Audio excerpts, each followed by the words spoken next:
बंगालमध्ये आणतो तुम्हाला. बंगालमध्ये जर ट्रेंड बघितला तर भाजप 200च्या आसपास जात आहे आणि दिदीचं 15 वर्ष सरकार पळताना दिसते, समजा जाईलही सत्तेतून. पण हा जो निकाल समजा जर असाच लागला सर, तर विरोधकांच्या एकतेला, विरोधकांची जी इंडिया अलायन्स आहे, ती एकजूट आहे, जी आता संसद आपल्याला दिसली एक महिनाभरापूर्वीच विशेष अधिवेशनाच्या दरम्यान, तर ती जी एकजूट आहे त्याला काही तडे जातील का, त्याच्यावर काही परिणाम होईल का? विरोधकांची जी एकजूट, बंगालमध्ये राहुल गांधींनी प्रचार केला ममतांच्या विरोधात, पण त्याच काळात संसदेत मात्र एकत्र बसले होते सगळे.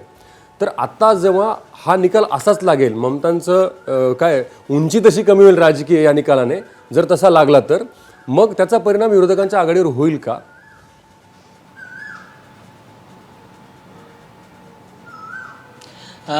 शिशुपाल, खूप महत्त्वाचा प्रश्न आहे. कारण आताच्या दृष्टीनं या विधानसभेच्या निकालापेक्षाही या निकालांचे भविष्यातले परिणाम काय असतील, मला वाटतं हे जास्त महत्त्वाचं आहे. कारण ही एक राज्य त्या पक्षाकडे जाणं, तिथं सत्तांतर होणं हा त्या राज्यापुरता मर्यादित प्रश्न असतो.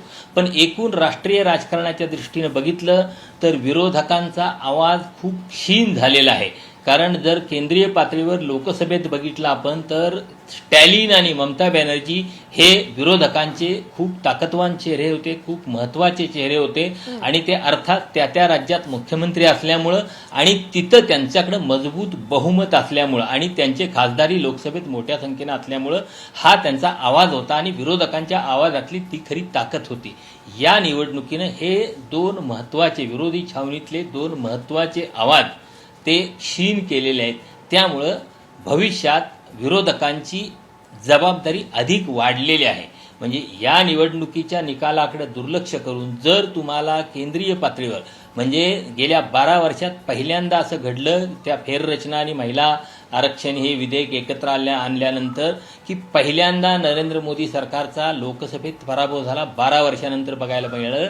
आणि हे केवळ विरोधकांच्या एकजुटीमुळे बघायला मिळालं. हीच एकजूट जर अशाच पद्धतीनं लोकसभेत त्यांनी कायम ठेवली तर मला वाटतं भविष्यातलं एक राजकारण आहे, ते राजकारण विरोधक काही प्रमाणात अधिक चांगल्या रीतीनं पुढं नेऊ शकतील. पण या निवडणुकीच्या निकालांचा आधार घेऊन जर त्यांच्यातल्या परस्परांचे हेवेदावे वाढले, पण एकमेकांना कमी लेखण्याचा प्रयत्न झाला, कुणाचा पराभव झाला म्हणून दुसऱ्या कुणाचा अहंकार वाढला, म्हणजे केरळमध्ये जिंकले म्हणून राहुल गांधी अहंकार वाढला आणि ममता बॅनर्जींना त्या कमी लेखू लागले, तर किंवा आणखी अशा